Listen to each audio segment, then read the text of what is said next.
hoje, né, nós vamos continuar o nosso estudo, né,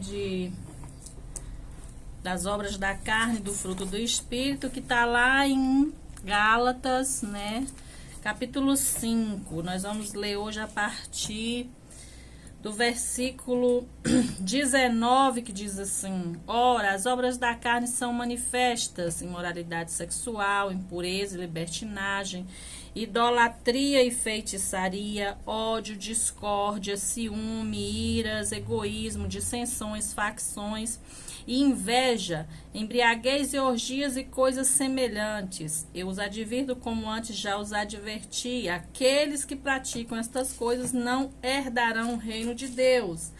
Mas o fruto do Espírito é amor, alegria, paz, paciência, amabilidade, bondade, fidelidade, mansidão e domínio próprio. Contra estas coisas não há lei. E os que pertencem a Cristo Jesus crucificaram a carne com as suas paixões e os seus desejos. Se vivemos pelo Espírito, andemos pelo Espírito. Não sejamos presunçosos, provocando uns aos outros e tendo inveja uns dos outros. Paulo aqui, né, advertindo a igreja de Gálatas contra as obras da carne, né, as consequências de você praticar essas obras. Ele fala: olha, eu já adverti antes, eu já falei antes sobre isso. E realmente Paulo fala em várias cartas dele sobre essas obras, sobre as imoralidades, sobre as obras da carne e as consequências de viver sobre isso. E quando ele fala no final: se vivemos pelo Espírito, andemos pelo Espírito e não pela carne. Aqueles que vivem em Cristo já crucificaram as suas carnes com as suas concupiscências, com as suas paixões. É o que está dizendo lá no versículo final, nos versículos finais. E hoje nós vamos falar sobre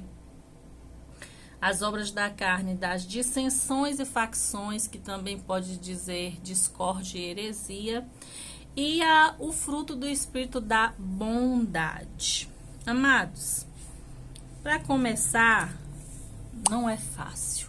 Não é fácil, é complicado para você viver essas coisas, para você vencer essas adversidades, mas é possível quando nós andamos pelo Espírito. Então, Paulo está dizendo aqui sobre essas obras e sobre o fruto, e eu penso assim: quanta dor e quanto sofrimento poderiam ser evitados.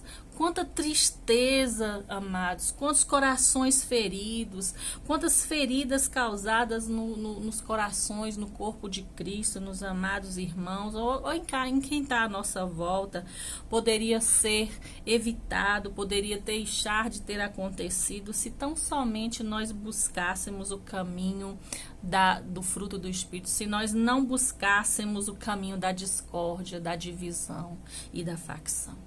Quanta dor seria evitada se isso tivesse sido pensado, tivesse sido meditado antes de se viver, de se praticar essas obras da carne. Irmã Leila, o que é isso? O que é dissensão e o que é facção? O que é discórdia, né? O que é discórdia ou dissensão? A discórdia ou a dissensão, ela vem do grego dikostasia, né? E a palavra heresia, ela vem do grego heresios, né? Haireses, aliás. Heresia e facção vem do grego haireses. E essas palavras, elas são descritas em Gálatas, né? Na versão do hebraico lá, do grego, elas são descritas, amados, elas são colocadas no plural, dissensões e facções, né? E aí dá a ideia de quê? De que elas podem se manifestar de várias maneiras. Essa dissensão, essa divisão, essa facção, esse racha, ele pode acontecer de várias maneiras na obra da carne, na forma de você usar a carnalidade. A palavra discostasia aparece só 2 vezes no Novo Testamento, em Romanos 16, 17 e em Gálatas 5:20 é que nós estamos lendo. Ela significa literalmente divisão de um grupo que antes era unido, que antes era um e se torna agora grupos rivais, se tornam dois. Que antes eram unidos, mas agora se opõem. Antes eram unidos, mas agora vive na rivalidade através da discórdia, da dissensão e da facção. A dicostasia ou divisão é um sentimento carnal que faz com que as pessoas fiquem com raiva uma das outras, que faz com que as pessoas se tornem rivais uma das outras, com que ela não goste do outro, com que ela veja o outro como inimigo, ela veja o outro como rival dela.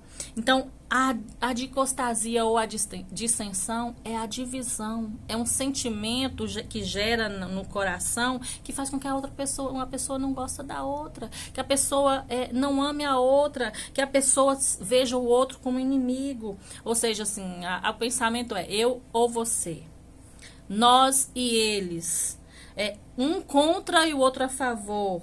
Ou um é esquerda ou é direita, ou um é do bem e o outro é do mal, ou um é amigo ou um é inimigo. Então a dissensão, a facção faz o quê? Divide, racha, gera discórdia. Vê a seriedade, você sente a seriedade disso, amados? Jesus disse que aquele que é amigo do mundo é inimigo de Deus, faz divisão. Faz divisão. O Senhor, ele deixa isso bem claro. Paulo aqui, ele recomenda aos romanos, dizendo assim, preste atenção. Ele fala assim, tenham cuidado, se afaste das pessoas que causam divisão, que causam dissensão, que causam racha. Lá em Romanos 16:17, ele escreve assim, recomendo-lhes, irmãos, que tomem cuidado com aqueles que causam divisão e colocam obstáculos ao ensino que vocês têm recebido. Afastem-se deles, pois essas pessoas não estão servindo a Cristo nosso Senhor, mas a seus próprios apetites, mediante palavras suaves e bajulação, enganam o coração do ingênuo. Todos têm ouvido falar da obediência de vocês, por isso eu estou muito alegre. Mas quero que sejam sábios em relação ao que é bom e que sem malícia em relação ao que é mal. Que prestem atenção, que olhem realmente o que é bom, se é bom, e que não olhem o mal como uma coisa boa. Cuidado. Olha bem, as pessoas estão vendo que vocês estão obedecendo, as pessoas estão ouvindo falar que vocês são um povo obediente. Então o que o inimigo quer? Traz pessoas para gerar divisão, traz pessoas para colocar engano no teu coração, que é ingênuo, traz pessoa que não serve ao Senhor de verdade, que só pensa em si mesmo, que quer que as coisas sejam da sua maneira, e traz essas pessoas para causar divisão no corpo de Cristo, para causar divisão, para fazer com que vocês não aprendam aquilo que a palavra está sendo ensinada, para dizer o contrário dela. É isso que Paulo está dizendo. Na igreja de Corinto, o que ele fala? Existia 4 divisões lá na igreja de Corinto. Nós temos estudado isso. Lá tinha os que era de Paulo, os que era de Pedro, os que era de Apolo e os que era de Cristo. Olha só quanta divisão num lugar só. Amados, Paulo chega e fala bem assim, olha, isso é carnalidade, vocês estão vivendo pela carne, para com isso. Nós somos todos servos do Deus vivo e estamos aqui ensinando a vocês a palavra do Senhor. Nós não somos melhores, nem os de Paulo é melhor, nem os de Pedro é melhor, nem os de Apolo é melhor, porque Paulo prega, Apolo rega e Cristo é que dá o crescimento. Então a obra é de Cristo. Nós não podemos andar divididos. Cuidado quando você senta para conversar e que a pessoa está lançando divisão, que um é melhor, que outro é melhor e que assim é que é melhor. Cuidado. Viva pelo Espírito e não pela carne. Não seja você um agente de divisão do corpo. Nesse mundo que vivemos, amados, nós vemos isso diariamente. Hoje a mídia solta isso todos os dias. É divisão de raça, é de partido, é segregação de classe social, de pessoas. Não, porque tem que ser assim. Até no meio cristão tem essa divisão. É muito muito difícil, é muito complicado e é muito perigoso. É muito perigoso, porque Jesus vai nos advertir lá em Mateus 12, 25, ele vai nos advertir dizendo assim, olha que perigo que é você entrar numa divisão. Todo aquele, Mateus 12, 25, todo reino dividido contra si mesmo será destruído. E toda casa ou cidade dividida contra si mesmo não subsistirá. Ou seja, toda casa que for dividida, se a sua casa vive dividida, cheia de contenda, de discórdia, a Bíblia fala que ela não vai prevalecer, ela não vai resistir. E todo reino que é dividido vai ser destruído. Amados, a obra da divisão é maligna. Ela vem do inimigo, ela vem para matar, roubar e destruir. Então Jesus adverte e deixa bem claro, ó, se o reino é dividido, vai ser destruído. Se a casa ela é dividida, não vai prevalecer, não vai resistir. Tenha cuidado com discórdia dentro da sua casa, dentro do seu lar, no seu casamento, na igreja, no corpo de Cristo. Tenha cuidado, não faça parte. Por isso que Jesus intercede pelos discípulos dele lá em João 17, ele intercede pelos discípulos e por nós também, que lá nós estamos incluídos. Depois você lê lá João 17, você vai ver que Jesus ora por mim e por você. Ele fala bem assim, oro para que todos sejam um. Para que todos sejam um. Ele fala bem assim, oro para que todos sejam um como tu, ó Pai. És um em mim. E como eu sou um em ti. Em Corinto, Paulo adverte que a igreja é um só corpo, composto de vários membros, mas que todos são um só corpo. Vários membros, muita diferença, mas que estão no mesmo corpo. Em 1 Coríntios 12, 25, a Bíblia reconhece que há diferenças entre os membros. Ele fala bem assim, olha, quer judeus, quer gregos, quer escravos, quer livres, todos são um. E a todos nos foi dado beber de um único Espírito.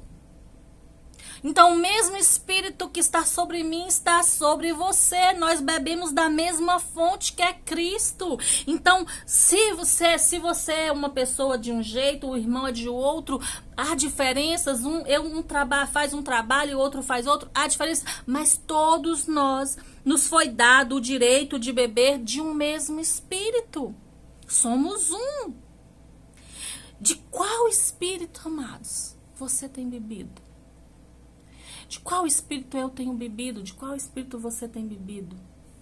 É do Espírito Santo que transforma de dentro para fora? Ou do Espírito de contenda e de confusão? Porque existe o Espírito mau.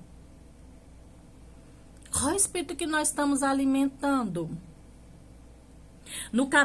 Nesse capítulo de Coríntios 12, vai falar todo o tempo que somos um só corpo. E vai falar da importância de sermos um, apesar das diferenças. No versículo 27 do capítulo 12 de Coríntios, vai falar bem assim, ora, vocês são o corpo de Cristo. E cada um de vocês individualmente é membro desse corpo. Por isso todos devem viver em união, em unidade, cooperando e cuidando uns dos outros. O que te lembra essa palavra, amados? O que te lembra essa palavra? Te lembra e me lembra do segundo maior mandamento que o Senhor fala. Amar a Deus sobre todas as coisas, o primeiro, e ao próximo como a ti mesmo. É ser um com seu irmão, é ser um com seu marido, com seu filho, é ser um. Ser um. Cuidar um do outro, andar em unidade, cooperar um com o outro. Isso que ele está falando.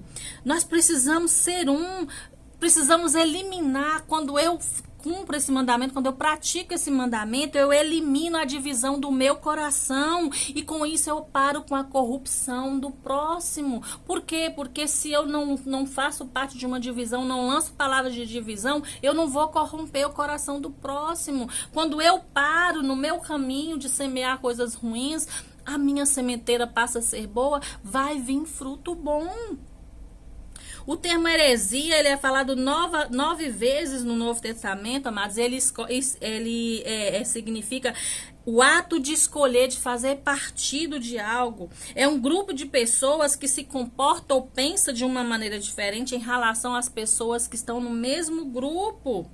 É uma reunião de pessoas que causam perturbação à ordem ou a um propósito ilícito. É o que significa, biblicamente falando, e significa no dicionário.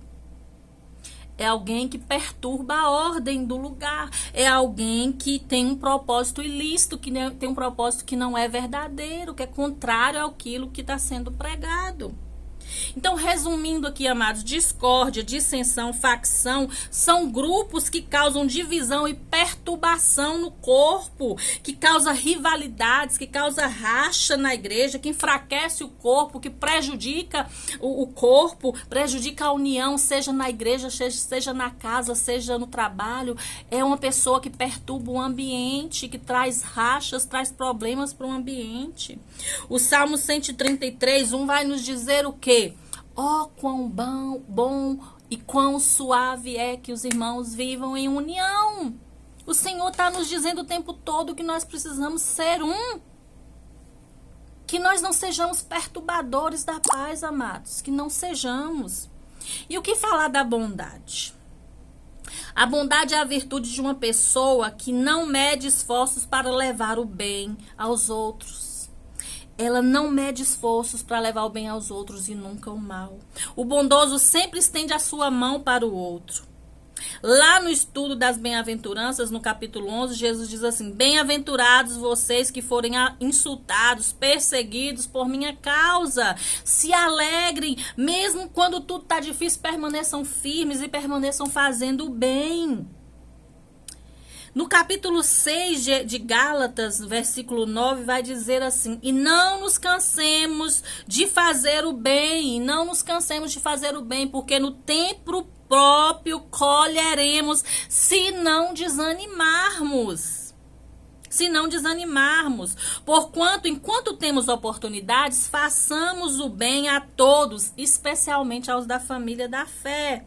Entende, amados? O que está sendo dito? Em todo tempo e enquanto ainda temos a oportunidade, façamos o bem. É hoje, é agora, porque a gente não sabe do dia de amanhã. Você não sabe daqui a 1 minuto. Então, enquanto está agora, faça o bem agora. Nós vimos lá em Provérbios, que foi nos ensinado no encontro das mulheres. A mulher virtuosa, ela faz o bem ao seu marido todos os dias e não o mal. E isso também serve para o esposo e para os filhos, que façamos o bem todo dia e não o mal. A bondade, amado, está no interesse que é gerado no nosso coração, dentro de nós, o desejo de promover satisfação ao outro, de promover bem-estar àqueles que estão à nossa volta, não olhando para se você vai receber a retribuição, se o outro vai retribuir, vai ser grato, mas pensando apenas, se importando apenas em fazer o bem àquela pessoa, em favorecê-lo, em fazer favor ao outro. Bondade é isso. Bondade é diferente de benignidade. Benignidade é ter um caráter cordial que atrai o outro, que faz bem ao outro. Mas a bondade, ela põe em prática os gestos, as atitudes, em doação ao outro, em fazer bem ao outro. Está ligado em fazer o bem ao seu próximo. Isso é bondade. Efésios 5:9 vai dizer o quê? Pois o fruto da luz consiste em bondade, justiça e verdade. Bondade diz respeito à misericórdia, amados. Jeremias, ele vai nos dizer isso, que as misericórdias do Senhor se renovam a cada manhã.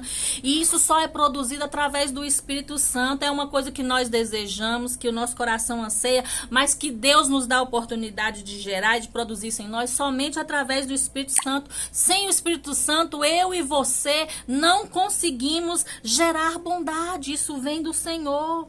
Quando Jesus fala lá da parábola do bom samaritano, por exemplo, ele nos ensina uma lição enorme aqui. Passaram 3 pessoas, 2 tinham conhecimento, tinham sabedoria, mas não tinham bondade. E aquele bom samaritano faz o quê? Ele se aproxima do homem ferido, em primeiro lugar. Depois ele teve compaixão daquele homem. Depois ele pega e ata as feridas, cura e coloca azeite, bálsamo nas feridas daquele homem. Depois ele leva aquele homem para um lugar seguro. Depois ele cuida daquele homem por um tempo e depois ele ainda paga as despesas daquele homem. O que eu aprendo com isso? Que eu devo praticar a bondade ao meu próximo, como Jesus deixa bem claro, que não importa o meu conhecimento religioso ou o conceito que eu faço de mim mesmo, se eu sou bom, se eu sou melhor que o outro. O que importa é que eu olhe para o meu irmão como meu próximo e que eu o ame assim. É isso que Gálatas 6 fala. Não cansemos de fazer o bem. E como que eu pratico a bondade, irmã Leila? Primeiro, você se aproxima dos seus irmãos, porque só assim você vai ver a necessidade do outro e vai poder praticar a bondade na vida dele. Tenha compaixão, tenha relacionamento baseado em amor, em bondade, em benignidade. Cuide da ferida dos seus irmãos, cuide daqueles que estão sofrendo sem acusação, mas